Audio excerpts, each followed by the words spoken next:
7 billion people inhabit planet Earth. Of those alive today, only a small number will leave a lasting impact. And only the very few will make decisions or take actions that renew their homeland and change the course of history. History may appear to repeat itself for generations, cycles that never seem to end. There have been times of relative peace and times of great tension. While this cycle repeats, the light of prosperity and innovation has burned bright for most of the world. History is always evolving, and there comes a time when only a few are called upon to make a difference. But the question is, what difference will the few make? The past doesn't have to be the future. Out of the darkness can come the light, and the light of hope can burn bright. What if a people that share a common and rich heritage can find a common future? Their story is well known, but what will be their sequel? Destiny Pictures presents a story of opportunity, a new story, a new beginning, one of peace, 2 men, 2 leaders, 1 destiny. A story about a special moment in time when a man is presented with one chance that may never be repeated. What will he choose? To show vision and leadership? Or not?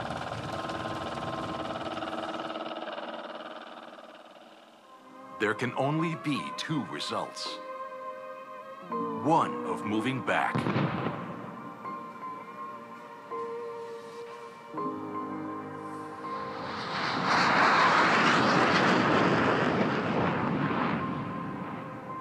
or one of moving forward.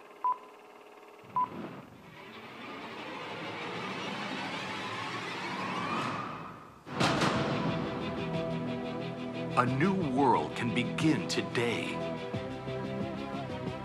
One of friendship, respect, and goodwill.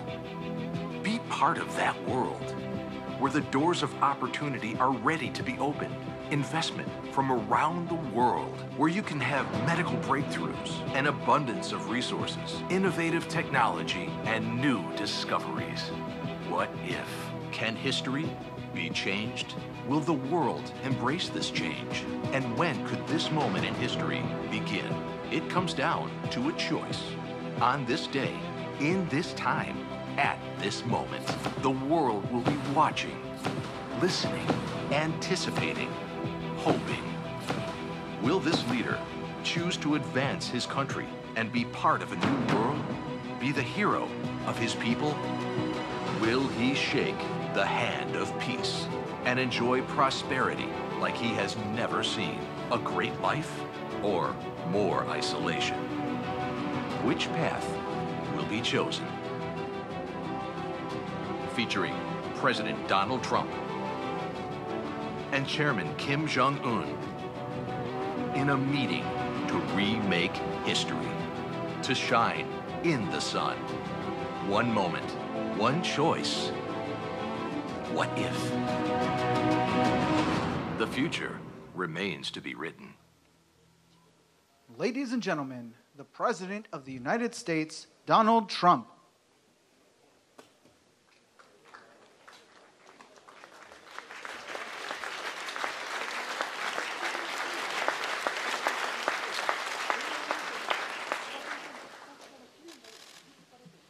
Well, thank you very much, everybody. We appreciate it. We're getting ready to go back. Had a tremendous 24 hours. We've had a tremendous 3 months, actually, because this has been going on for quite a while. That was a tape that we gave to Chairman Kim and his people, his representatives, and it captures a lot, captures what could be done. And that's a great place, has the potential to be an incredible place between South Korea, if you think about it, and China. It's got tremendous potential, and I think he understands that, and he wants to do what's right. It's my honor today to address the people of the world following this very historic summit with Chairman Kim Jong-un of North Korea. We spent very intensive hours together, and I think most of you have gotten the signed document, or you will very shortly. It's very comprehensive. It's going to happen. I stand before you as an emissary of the American people to deliver a message of hope and vision and a message of peace. Let me begin by thanking our incredible hosts in Singapore, especially Prime Minister Lee, friend of mine. This is a country of profound grace and beauty, and we send our warmest wishes to every citizen of Singapore who really made this visit so important and so pleasant, despite all of the work and all of the long hours. I also want to thank President Moon of South Korea. He's working hard. In fact, I'll be speaking to him right after we're finished. Prime Minister Abe of Japan, friend of mine, just left our country. And he wants what's right for Japan and for the world. He's a good man. And a very special person, President Xi of China, who has really closed up that border. Maybe a little bit less so over the last couple of months, but that's okay. But he really has, and he's a terrific person and a friend of mine and really a great leader of his people. I want to thank them for their efforts to help us get to this very historic day. Most importantly, I want to thank Chairman Kim for taking the first bold step toward a bright new future for his people. Our unprecedented meeting, the first between an American president and a leader of North Korea, proves that real change is indeed possible. My meeting with Chairman Kim was honest, direct, and productive. We got to know each other well in a very confined period of time, under very strong circumstance. We're prepared to start a new history, and we're ready to write a new chapter between our nations. Nearly 70 years ago, think of that, 70 years ago, an extremely bloody conflict ravaged the Korean Peninsula. Countless people died in the conflict, including tens of thousands of brave Americans. Yet while the armistice was agreed to, the war never ended, to this day, never ended. But now we can all have hope that it will soon end, and it will soon end. The past does not have to define the future. Yesterday's conflict does not have to be tomorrow's war. And as history has proven over and over again, adversaries can indeed become friends. We can honor the sacrifice of our forefathers by replacing the horrors of battle with the blessings of peace. And that's what we're doing, and that's what we have done. There is no limit to what North Korea can achieve when it gives up its nuclear weapons and embraces commerce and engagement with the rest of the world that really wants to engage. Chairman Kim has before him an opportunity like no other to be remembered as the leader who ushered in a glorious new era of security and prosperity for his people. Chairman Kim and I just signed a joint statement in which he reaffirmed his unwavering commitment to complete denuclearization of the Korean Peninsula. We also agreed to vigorous negotiations to implement the agreement as soon as possible. And he wants to do that. This isn't the past. This isn't another administration that never got it started and therefore never got it done. Chairman Kim has told me that North Korea is already destroying a major missile engine testing site. That's not in your signed document. We agreed to that after the agreement was signed. That's a big thing. For the missiles that they were testing, the site is going to be destroyed very soon. Today is the beginning of an arduous process. Our eyes are wide open, but peace is always worth the effort, especially in this case. This should have been done years ago, They should have been resolved a long time ago. But we're resolving it now. Chairman Kim has the chance to seize an incredible future for his people. Anyone can make war, but only the most courageous can make peace. The current state of affairs cannot endure forever. The people of Korea, North and South, are profoundly talented, industrious, and gifted. These are truly gifted people. They share the same heritage, language, customs, culture, and destiny. But to realize their amazing destiny, to reunite their national family, the menace of nuclear weapons will now be removed. In the meantime, the sanctions will remain in effect. We dream of a future where all Koreans can live together in harmony, where families are reunited and hopes are reborn, and where the light of peace chases away the darkness of war. This bright future is within, and this is what's happening. It is right there. It's within our reach. It's going to be there. It's going to happen. People thought this could never take place. It is now taking place. It's a very great day. It's a very great moment in the history of the world. And Chairman Kim is on his way back to North Korea. And I know for a fact, as soon as he arrives, he's going to start a process that's going to make a lot of people very happy and very safe. So it's an honor to be with everybody today. The media, it's a big gathering of media, I will say. Makes me feel very uncomfortable. But it is what it is. People understand that this is something very important to all of us, including yourselves and your families. So thank you very much for being here. We'll take some questions. Wow. It's a lot of questions. Go ahead. Sure, go ahead. Thank you. NBC.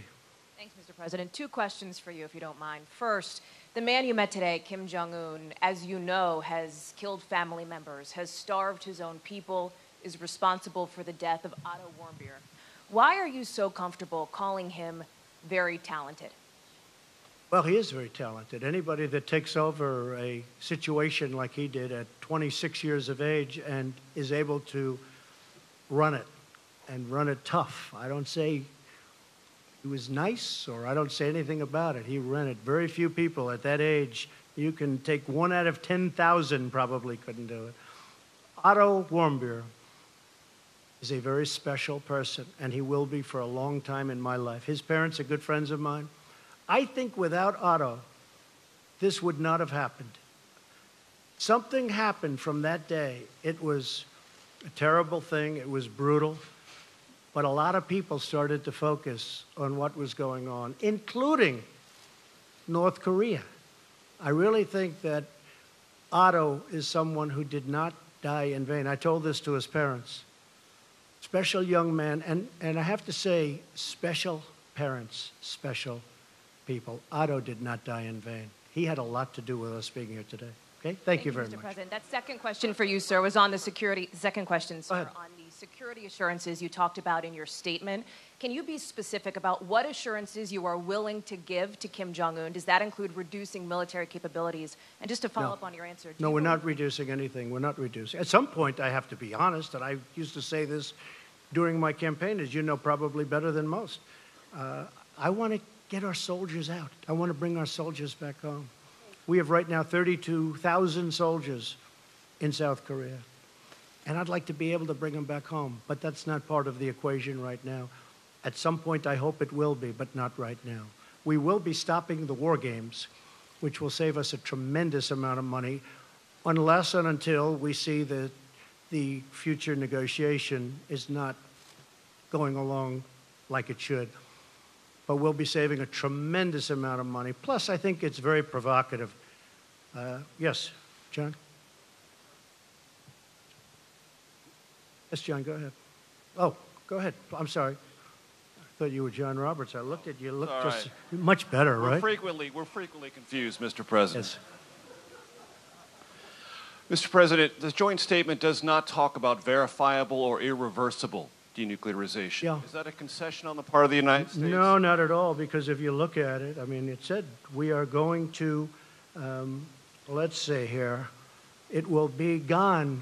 I don't think you can be any more plain than what we're asking. Issues related to the establishment of the new U.S.-DPKR relations, the building.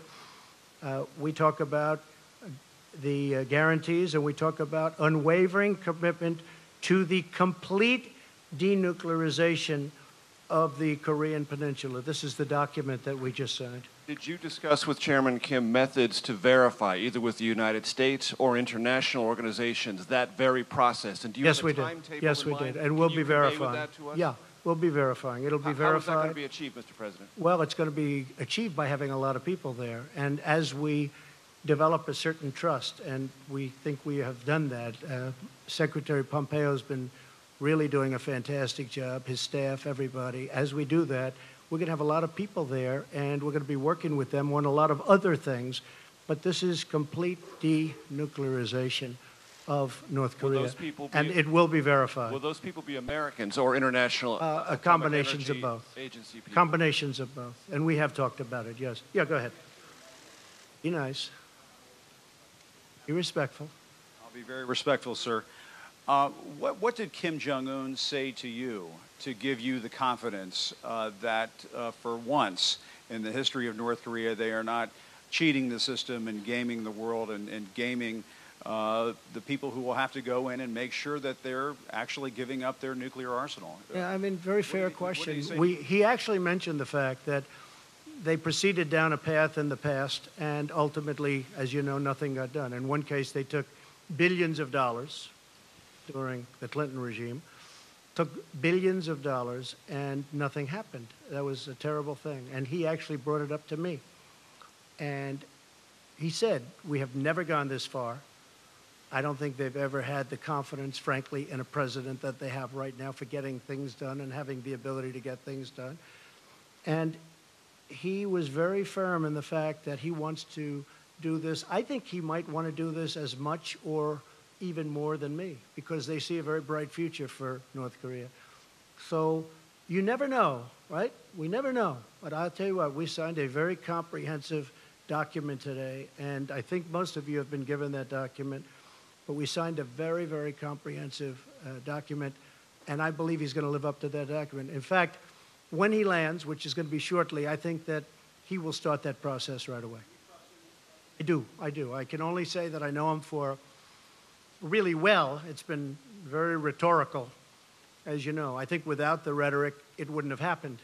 I think without other things going along, I think the establishment of a new team was very important. They have a great team, but I think he wants to get it done. I really feel that very strongly. There's John. You know, you two guys look alike when the light is right on the hair is very similar. Let me see who has better hair. He's got pretty good hair, John. It's the angelic glow of the backlighting, Mr. President, that makes us look so similar. Of course, the denuclearization of nuclear weapons and biological weapons and whatnot is one problem in North Korea. Another huge problem is the horrible record that they have on human rights. Was that discussed at all? Is that something that you will tackle in the future? Yes, it was discussed. It will be discussed more in the future, human rights. What was also discussed in great detail, John, was the fact that, you know, we have, and I must have had just countless calls and letters and tweets, anything you can do. They want the remains of their sons back. They want the remains of their fathers and mothers and all of the people that got caught into that really brutal war, which took place to a large extent in North Korea. And I asked for it today, and we got it. That was a very last minute. The remains will be coming back. They're going to start that process immediately. But so many people, even during the campaign, they'd say, is there any way you can work with North Korea to get the remains of my son back or my father back? So many people asked me this question, and, you know, I said, look, we don't get along too well with that particular group of people, but now we do. And he agreed to that so quickly and so nice. It was really a very nice thing, and he understands it. He understands it. So for the thousands and thousands, I guess way over 6,000 that we know of in terms of the remains, they'll be brought back. The POW MIA issue clearly is a very important one for thousands, especially to a lot of people that are. But what do you, President Trump, expect Kim Jong-un to do about the human rights record regarding the North Korean people? Right. It was discussed. It was discussed relatively briefly compared to denuclearization. Well, obviously, that's where we started and where we ended. But they will be doing things, and I think he wants to do things. I think he wants to. You'd be very surprised. Very smart, very good negotiator, wants to do the right thing. You know, he brought up the fact that in the past, they took dialogue far. They never were like we are. There's never been anything like what's taking place now. But they went down the line. Billions of dollars were given, and, you know, the following day, the nuclear program continued. But this is a much different time, and this is a much different president, in all fairness. This is very important to me. This was perhaps one of the reasons that I won. I campaigned on this issue, as you know very well, John. Okay, whoever those people are, I cannot see you with all the lights, but you don't look like either of the two. Yeah, go ahead, sure, go ahead. Thank you, Mr. President, and first of all, congratulations. Thank you very much, appreciate it. Did you touch on the issue of peace treaty, and also will you travel to Pyongyang anytime soon? Well, at a certain time I will. I said that will be a day that I look very much forward to at the appropriate time. And I also will be inviting Chairman Kim at the appropriate time to the White House. I think it's really going to be something that will be very important. And he has accepted. I said at the appropriate time. We want to go a little bit further down the road. But what we signed today was a lot of things included. And then you have things that weren't included that we got after the deal was signed. I've done that before in my life. And we didn't put it in the agreement because we didn't have time. And I think most of you have been handed out the agreement or soon will. But oh, you have not? Okay. Well, if you could have those agreements passed out. We just finished them just a little while ago. But if you could have the agreements passed out, you'll see what we're talking about. Yes, sir, go ahead. I will second the congratulations, President. Thank you. What part did Japan play, and did the abduction issue come up? And yes. Also, the fate of the Christians. And the follow-up question is, when will you be doing an interview with Japanese TV? 50,000 American troops are in Japan. That's true. Congratulations again. 50,000 great troops, that's true. Yeah, it did. Abduction, absolutely. As Prime Minister Abe's, one of his, certainly, other than the whole denuking subject, certainly I would say his main point.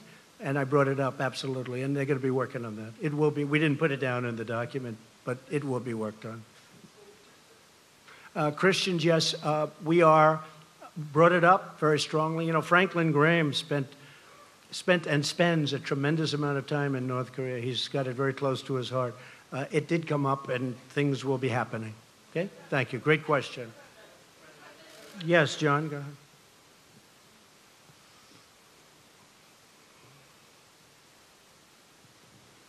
Thank you, Mr. President.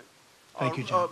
Returning to the question of human rights, you spoke very powerfully on the issue during your State of the Union address. You showed that you had the defector in the First Lady's box with the crutches who escaped. And you, at that point, said that North Korea has more brutally oppressed its people than any other regime on earth. Do you still believe that is the case, having sat down with Kim Jong-un, and does he need to change that? John, I believe it's a rough situation over there. There's no question about it. And we did discuss it today pretty strongly. I mean, knowing what the main purpose of what we were doing is, denuking, but discussed it at pretty good length. We'll be doing something on it. It's rough. It's rough in a lot of places, by the way, not just there, but it's rough. And we will continue that, and I think ultimately we'll agree to something. But it was discussed at length outside of the nuclear situation, one of the primary topics. But do you think that needs to change to bring on this glorious new era you've talked about? Are they going to have to? I think it will change, yeah. I think it probably has to, but I think it will. Yeah. Thank you. Thank you very much. Steve, that's you, Steve, right there. Yes, sir. Thank you. What timetable do you envision for their denuclearization? And in the meantime, are you thinking about easing any sanctions? Well, you know, scientifically, I've been watching and reading a lot about this, and it does take a long time to, you know, pull off complete denuclearization. It takes a long time. Scientifically, you have to wait certain periods of time, and a lot of things happen. But despite that, once you start the process, it means it's pretty much over. You can't use them. That's the good news. And that's going to start very, very soon. I believe that's going to start very soon. We will do it as fast as it can mechanically and physically be done, Steve. And the sanctions? The sanctions will come off when we are sure that the nukes are no longer a factor. Sanctions played a big role, but they'll come off at that point. I hope it's going to be soon, but they'll come off. They, as you know, and as I've said, the sanctions right now remain. But at a certain point, I actually look forward to taking them off. And they'll come off when we know we're down the road where it's not going to happen. Nothing's going to happen. Okay? Thank you. Yes, go ahead, please. Thank you, Mr. President. Thank you. Congratulations on this historic summit. Thank you very much. You Congratulations to everybody, by the way. Congratulations to everybody. Go ahead. You signed a document with Kim Jong-un. It's essentially a piece of paper. Yesterday we had a briefing from the Secretary of State, Mike Pompeo, and he said the following: many presidents previously have signed off on pieces of paper, only to find that the North Koreans either didn't promise what we thought they had or actually reneged on those promises. What makes this time different, Mr. President? Well, you have a different administration. You have a different president. You have a different Secretary of State. You have people that are, you know, it's very important to them, and we get it done. The other groups, maybe it wasn't a priority. I don't think they could have done it if it was a priority, frankly. I don't think they honestly could have done it even if it was a priority. And it would have been easier back then. Would have been, for me, it would have been much easier if this were 10 years ago or 5 years ago. And I'm not just blaming President Obama. I mean, this goes back for 25 years. This should have happened. I was given a very tough hand. I was given this. I was given the Iran deal and plenty of other problems. But we're doing really well. And the Iran deal, I have to be honest, I did it because nuclear is always number one to me. Nuclear is number one. But on the Iran deal, I think Iran is a different country now than it was 3 or 4 months ago. I don't think they're looking so much to the Mediterranean. I don't think they're looking so much at Syria like they were with total confidence. I don't think they're so confident right now.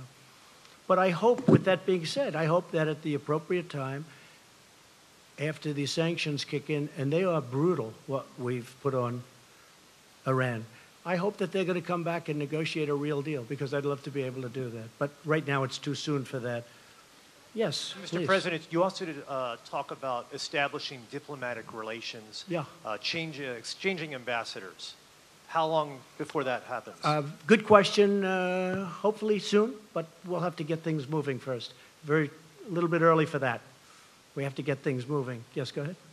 Hi.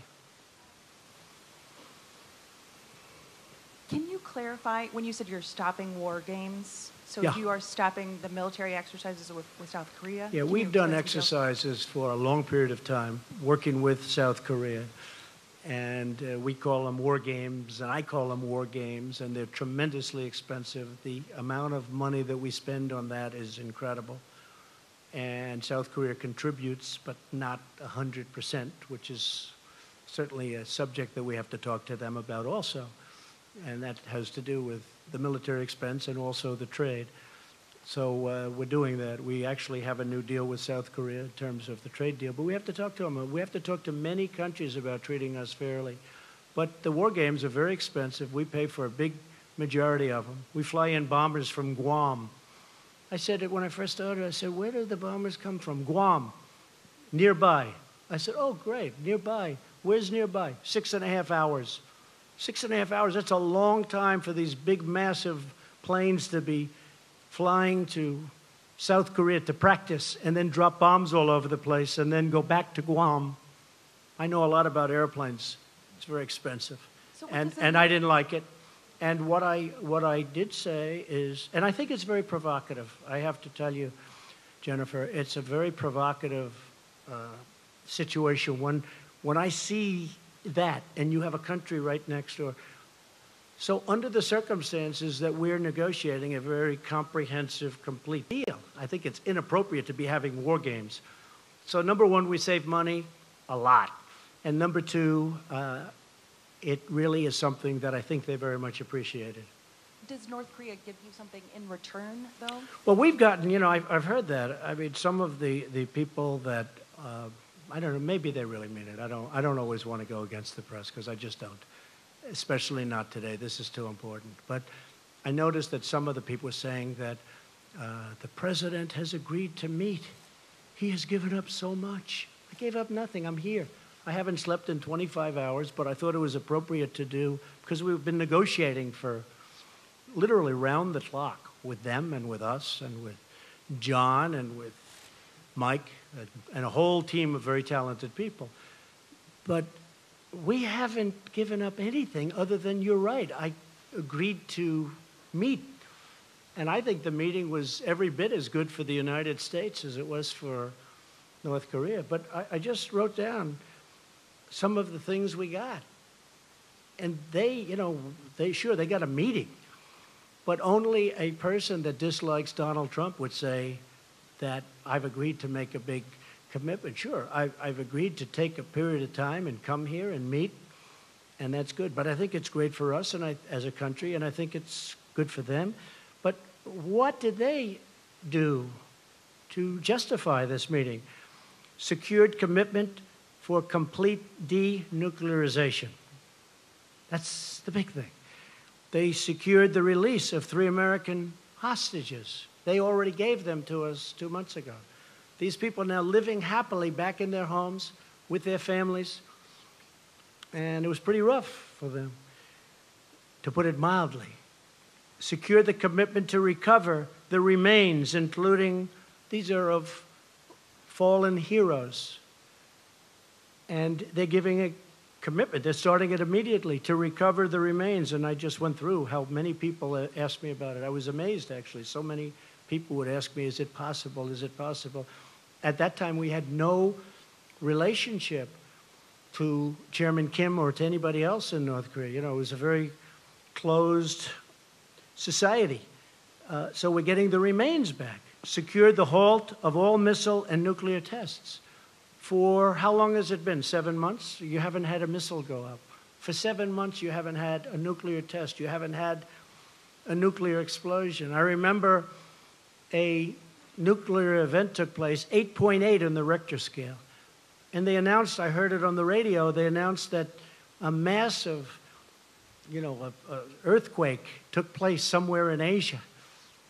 And then they said it was in North Korea, and then they found out it was a nuclear test. I said, I never heard of a Richter scale in the high 8s.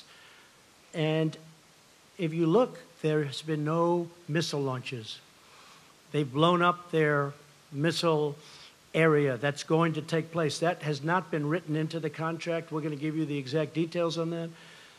But they secured a halt of all missiles and of all nuclear tests. They secured the closure of their single primary nuclear test site, all 3 of them. They're in an area that's common around each other. They secured the closure. They secured the commitment to destroy the missile engine testing site. That was not in your agreement. I got that after we signed the agreement. I said, do me a favor. You've got this missile engine testing site. We know where it is because of the heat. It's incredible the equipment we have, to be honest with you. I said, can you close it up? You're going to close it up. We maintain the ability to continue to apply sanctions. So we're applying sanctions. Now, I had 300 sanctions that I was getting ready to put on last week, and I said, you know, I can't really put on sanctions when I'm meeting with, I thought it would be very disrespectful. 300 very big ones, powerful ones. And I said it would be disrespectful. So, Jennifer, when you look at all of those things that we got, and when we got our hostages back, I didn't pay $1.8 billion in cash, like the hostages that came back from Iran, which was a disgraceful situation, what took place. So we've gotten a lot. So when I hear somebody in the media say that President Trump has agreed to meet like, it's not a big deal to meet. I think we should meet on a lot of different topics, not just this one. And I really believe a lot of great things can happen. Yes, go ahead, please. Sir, you just listed off a lot of things that you say you got in this meeting.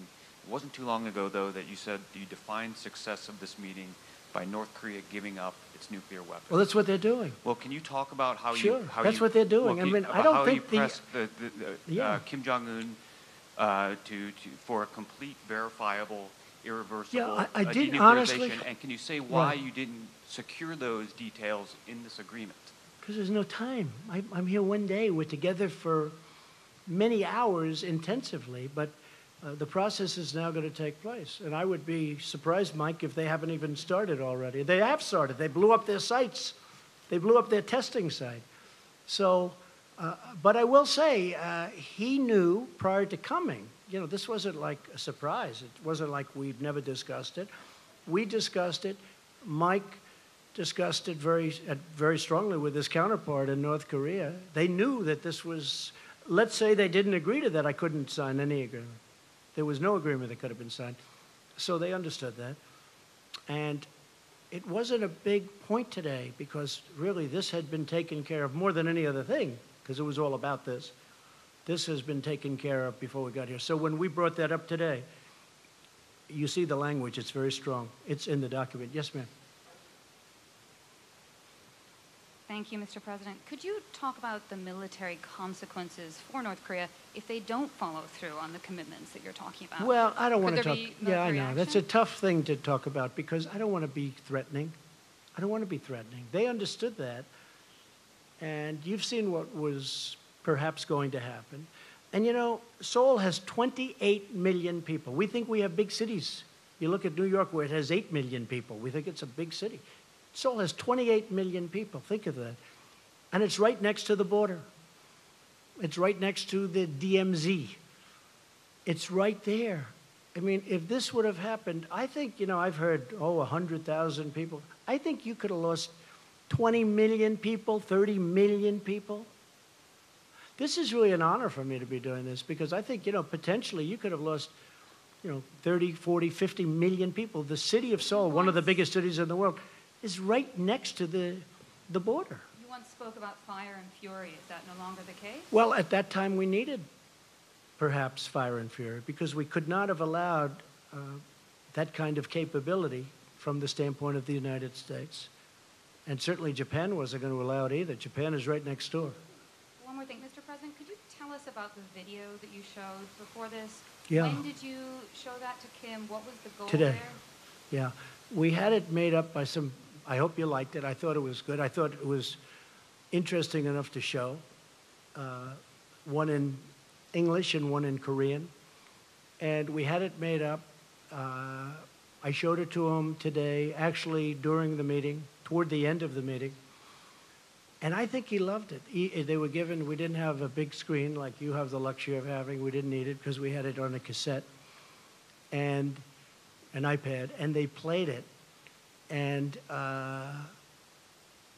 about 8 of their representatives were watching it, and I thought they were fascinated by it. I thought it was well done. I showed it to you because that's the future. I mean, that could very well be the future.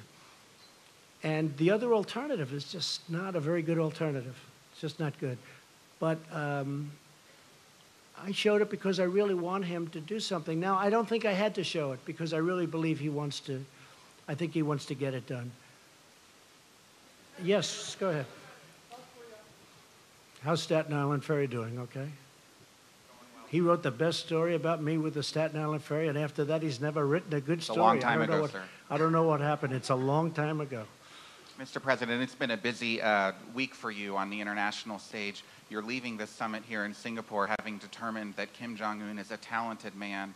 You left the G7 summit a few days ago in Canada having determined that Prime Minister Trudeau is weak and dishonest. What do you say to America's allies who worry that you might be jeopardizing our long-term alliances and who worry that you might be treating our historic friends as enemies and our historic enemies as friends? Well, first of all, I think it's a very fair question. I had a very good meeting with the G7, and I left the meeting, and I'll be honest, we are being taken advantage of by virtually every one of those countries, very, very seriously. Now, the United States, because of bad management at the top, because of presidents that didn't care about trade or didn't understand it or whatever reason, for many years, with China being obviously the most successful at it, but the European Union is second, 151 billion we lost. They were represented at the meeting. And we're being taken advantage of on trade. Canada does have very big advantages over us in terms of trade deficits. We have a big trade deficit with Canada. I was reading where, oh, it's actually a surplus. Not a surplus. It's either 17, but it could actually be 100. You know, they put out a document. I don't know if you saw it. They didn't want me to see it, but we found it. Perhaps they were trying to show the power they have. It's close to $100 billion a year loss with Canada. They don't take our farm products, many of them. They charge what was 270%, but somebody told me the other day that a few months ago they raised it to 295% for dairy products. And it's very unfair to our farmers, and it's very unfair to the people of our country, the workers, the farmers, the companies. And we are not able to trade. They have tremendous barriers up. They have tremendous tariffs. So when I put in a countervailing tariff just to get us up a little bit so the balance isn't so much, it's like this. They said, oh, that's so terrible. I said, what's terrible? We have to catch you a little bit. We have to have a little balance. Even if it's not complete, we have to have a little balance. I say this with many countries. Anyway, we finished the meeting. Really, everybody was happy. And I agreed to sign something. I asked for changes. I demanded changes, and those changes were made. In fact, the picture with Angela Merkel, who I get along with very well, where I'm sitting there like this, that picture was, we're waiting for the document because I wanted to see the final document as changed by the changes that I requested. That was a very friendly, I know it didn't look friendly, and I know it was reported like sort of nasty both ways. I was angry at her. Actually, we were just talking, the whole group, about something unrelated to everything, very friendly, waiting for the document to come back so I could read it before I... Anyway, I left it. It was very friendly. When I got onto the plane, I think that Justin probably didn't know that Air Force One has about 20 televisions. And I see the television, and he's giving a news conference about how he will not be pushed around by the United States. And I say, push him around. We just shook hands. It was very friendly. Look, countries cannot continue to take advantage of us on trade. The numbers are out. Over the last couple of years, and over the last many years, but over the last couple of years, this country has lost $800 billion on trade with other countries, the biggest one being China. $800 billion. $151 billion with the European Union. They don't take our agricultural products, barely. They don't take a lot of what we have, and yet they send Mercedes into us. They send BMWs into us by the millions. It's very unfair. And it's very unfair to our workers, and I'm going to straighten it out, and it won't even be tough. Okay? Thank you. Go ahead. Go ahead.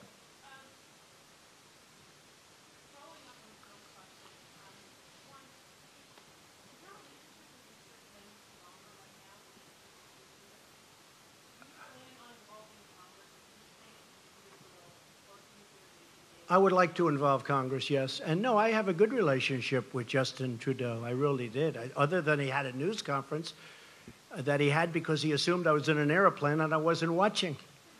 He learned that's going to cost a lot of money for the people of Canada. He learned, you can't do that. You can't do that.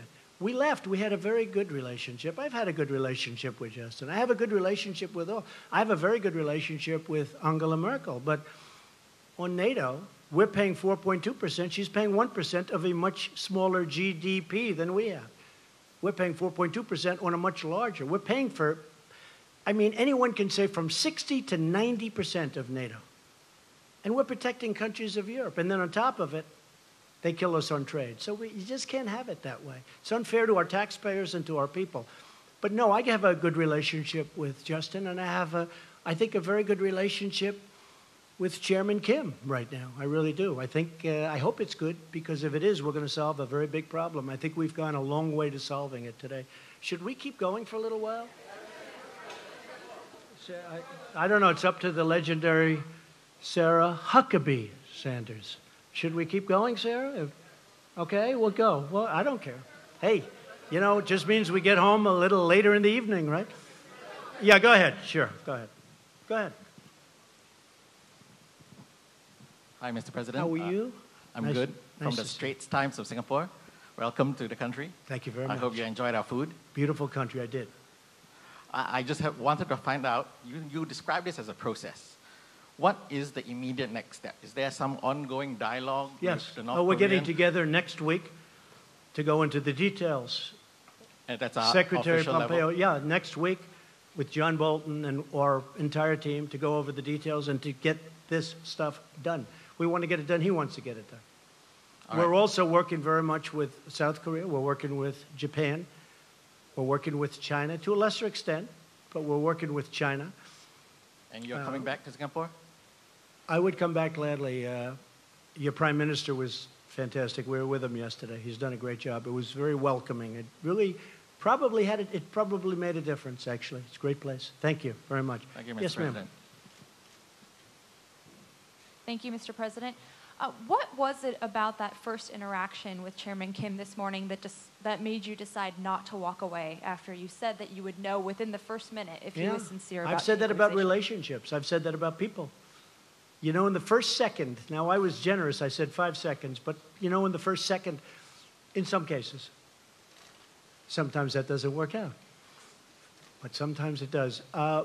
From the beginning, we got along. But there's been a lot of groundwork. This wasn't like we went and we started talking about, as you know, right? We didn't just come in and start talking about these very complex subjects that have been going on for 70 years. We've been discussing this for months.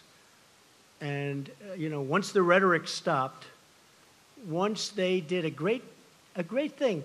You know, North Korea did a great thing by going to the Olympics, because the Olympics, and President Moon will tell you this, the Olympics was not exactly doing great.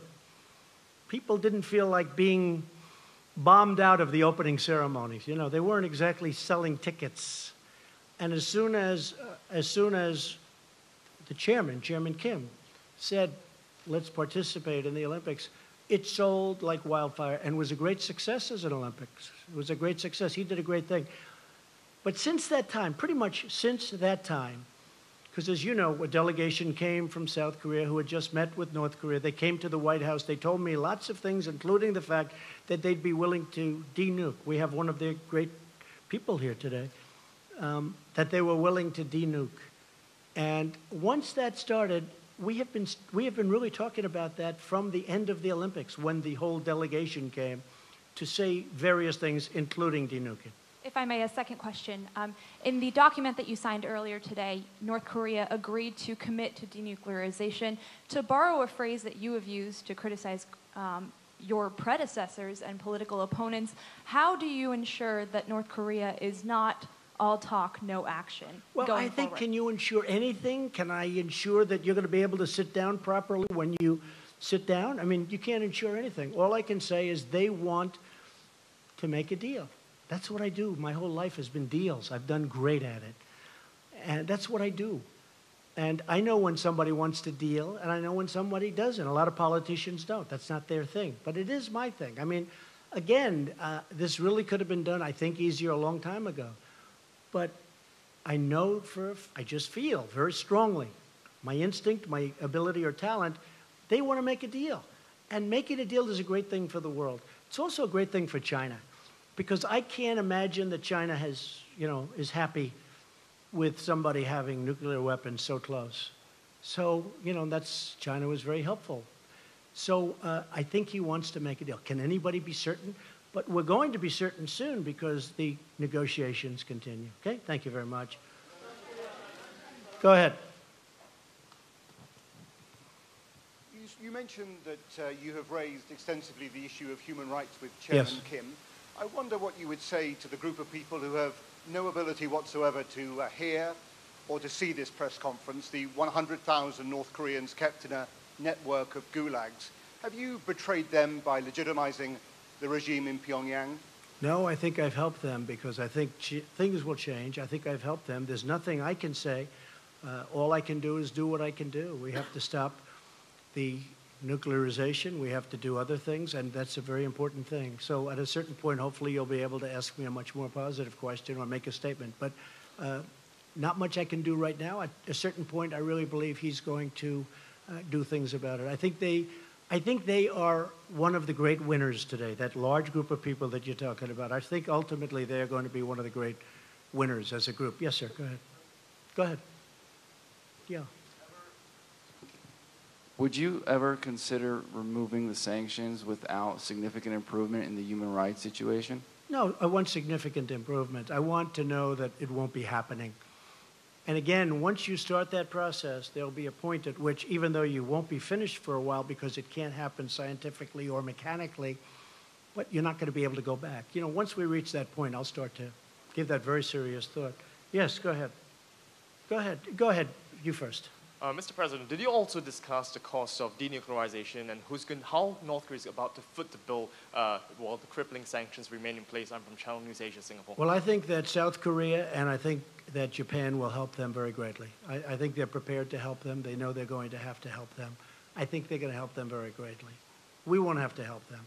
The United States has been paying a big price at a lot of different places, but South Korea, which obviously is right next door, and Japan, which essentially is next door, they're going to be helping them, and I think they're going to be doing a very generous job and a terrific job. So they will be helping them. And yes, ma'am, go ahead behind. Yes.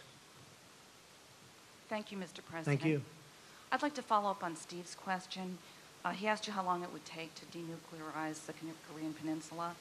You said a long time.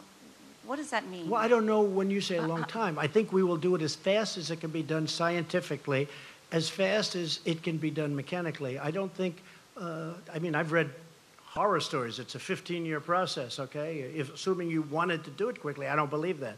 I think whoever wrote that is wrong. But there will be a point at which, when you're 20% through, you can't go back. And how long will I had an uncle who was a great professor for, I believe, 40 years at MIT. And I used to discuss nuclear with him all the time. He was a great expert. He was a great, brilliant genius, Dr. John Trump at MIT. I think he was there 40 years, I was told. In fact, the head of MIT sent me a book on my uncle. But we used to talk about nuclear. You're talking about a very complex subject. It's not just like, oh, gee, let's get rid of the nukes. It takes a period of time. But the main period of time that I'm talking is that first period. When you hit a certain point, you can't go back. It's very hard to go back. And how long will that take? We don't know, but it'll go pretty quickly. Go ahead. Sure. Thanks, Mr. President. I wanted to ask again on the sanctions campaign. You alluded at the very beginning that the Chinese are not doing as great a job securing the border as they were before. You expressed, some doubts when Kim went to see President Xi. The Russian foreign minister was in Pyongyang and said there shouldn't be any sanctions while these negotiations are underway. And the South Koreans are now talking about restoring some form of trade. So with all of those players appearing to be moving toward eroding sanctions, how can you keep the sanctions regime in place? What leverage do you have on these countries? Well, I think we have a lot of leverage. I think we have tremendous leverage. I do believe that China, despite my relationship with President Xi, a man who I told you I have great respect for and like also a lot, we're having very tough talks on trade. And I think that probably affects China somewhat, but I have to do what I have to do. And I think over the last 2 months, the border is more open than it was when we first started. But that is what it is. We have to do it. We have a tremendous deficit in trade, commonly known as a trade deficit. We have a tremendous deficit in trade with China. We have to do something about it. We can't continue to let that happen. And I think that has had an impact on my relationship in terms of the border. I don't think it has a relationship, I don't think it affects my feeling or my relationship to President Xi, but when we first started, we weren't ready to go that route. And as we started preparing and getting ready to do that, I think that's had an impact on, frankly, the border, which is a shame. But I have to do it. I have no choice. For our country, I have to do it. South Korea will do whatever's necessary to get a deal done. If that means we can't trade, they're not going to trade. They're definitely not going to trade. if they think, and they would do this with our concurrence, if they think that they can do some work because we're very far down the line. We're actually very far. You know, that document, when you read it today, that's far down the line. That's not something that just happened to be put together. This was done over months. And again, the rhetoric was important and the sanctions were important. I don't even know which one was more important. They were both important. Yeah, go ahead. Mr. President, David Sanger for the New York Times.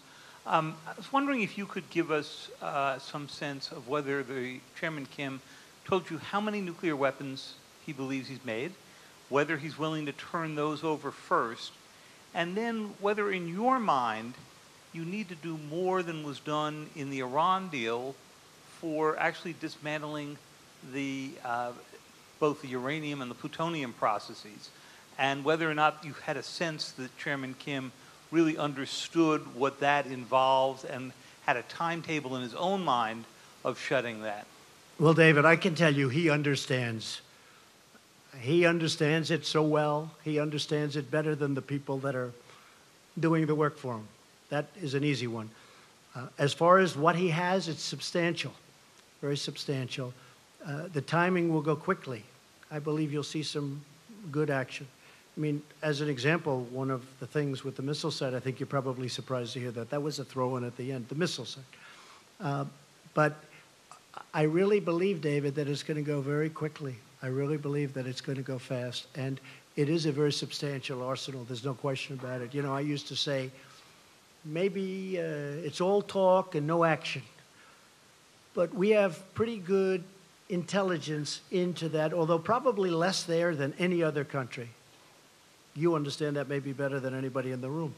Probably less there than any other country. But we have enough intelligence to know that what they have is very substantial. This is why, David, I always say that this shouldn't have taken place so late into the process. Wouldn't this have been better if it was 5 years ago or 20 years ago or 15 years ago and we didn't have to worry about not having a successful meeting like today? So, and I still love my first interview with you, David. I still have that interview, actually. Yeah, go ahead. Thank you.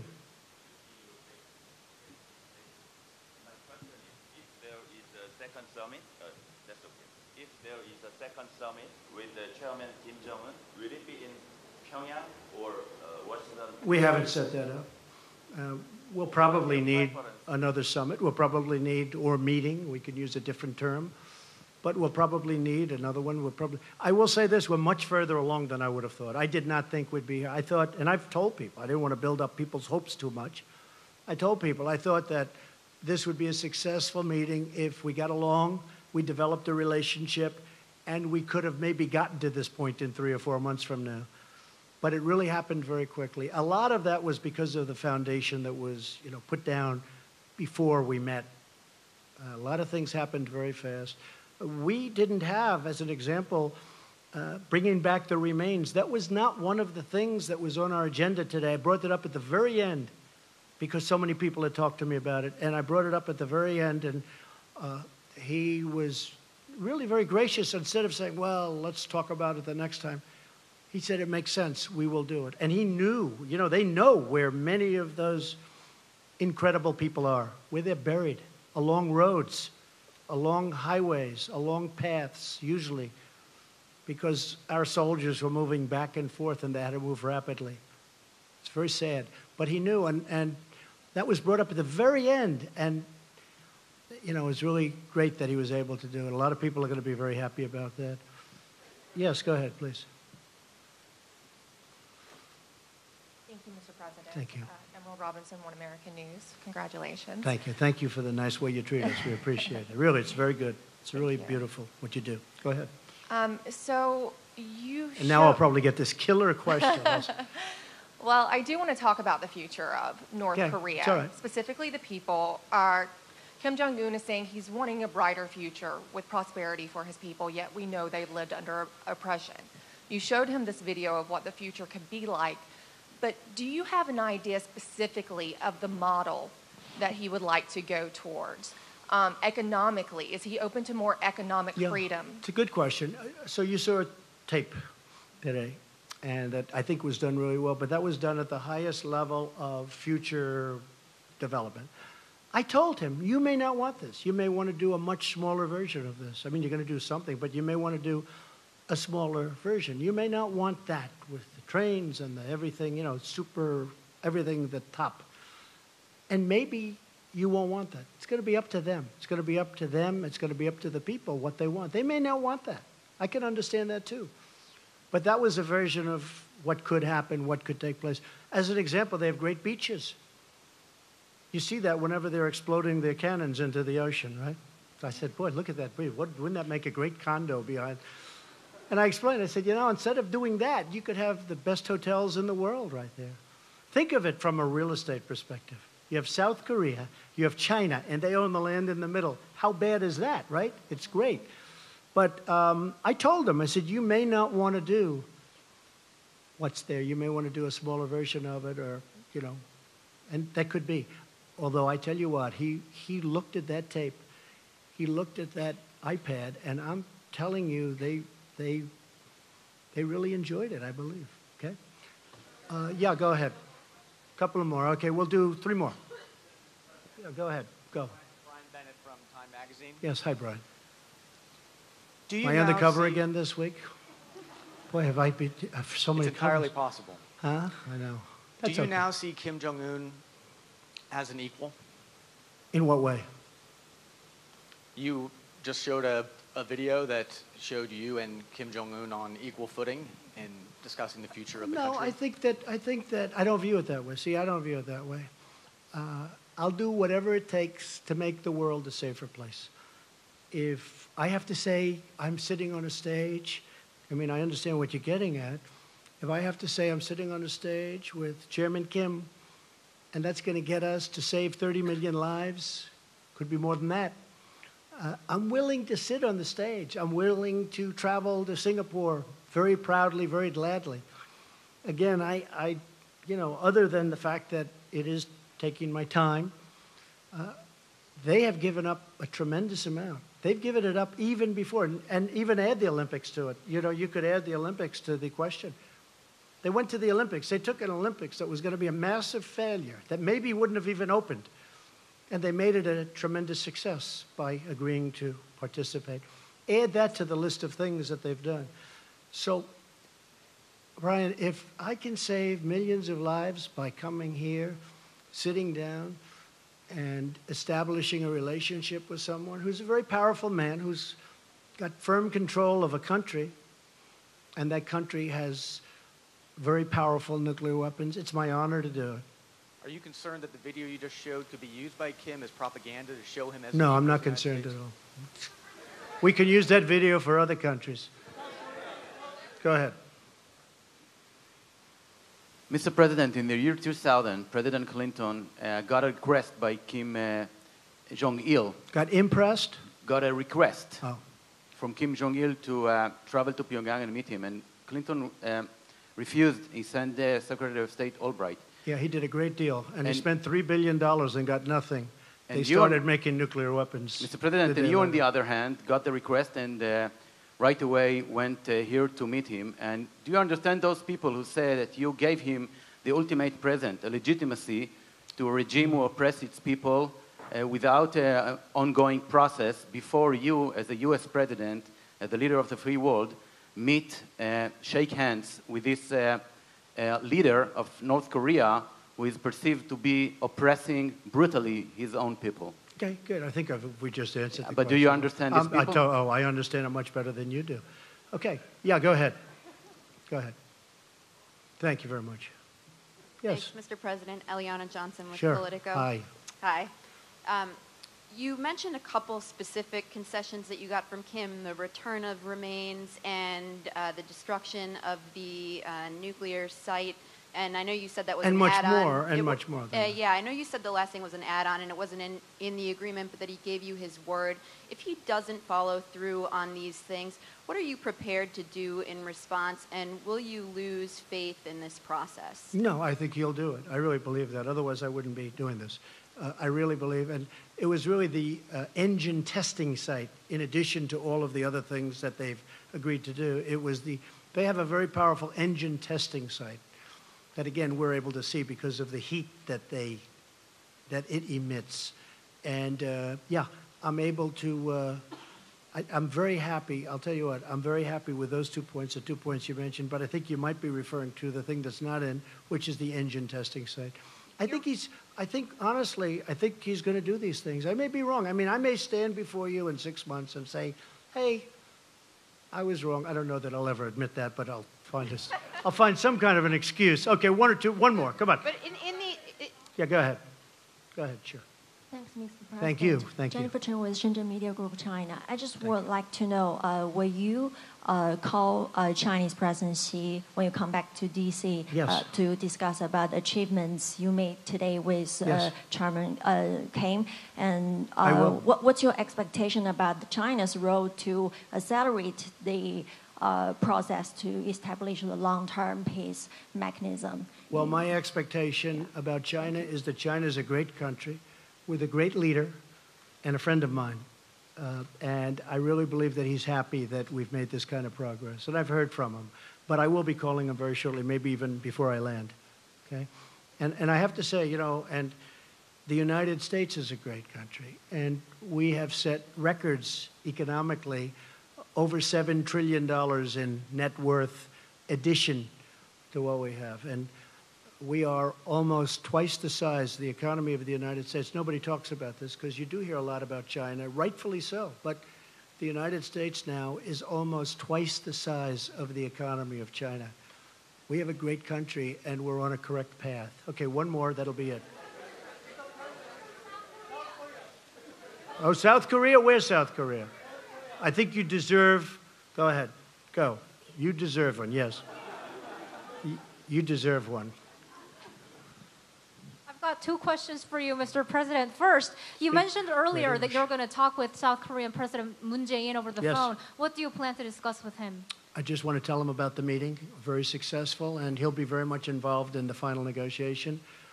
He's a very, very fine gentleman, also a friend of mine, and I look forward to speaking to him. He'll be very happy when he hears about, I've already sent word to him about what happened.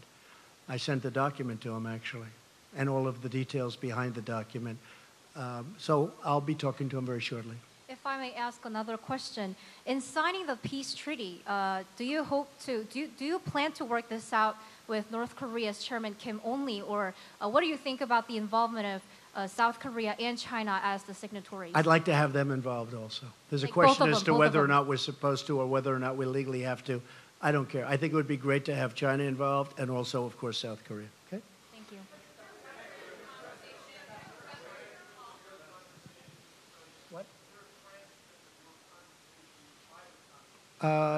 Mike, do they have a transcript? They probably have a rough transcript, which you can give us if you have one.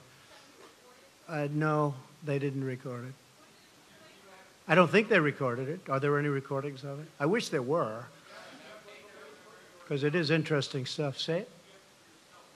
I don't. We probably have some notes or something, but they have actually detailed notes, I would imagine. But we had a great conversation. It was a very heartfelt conversation.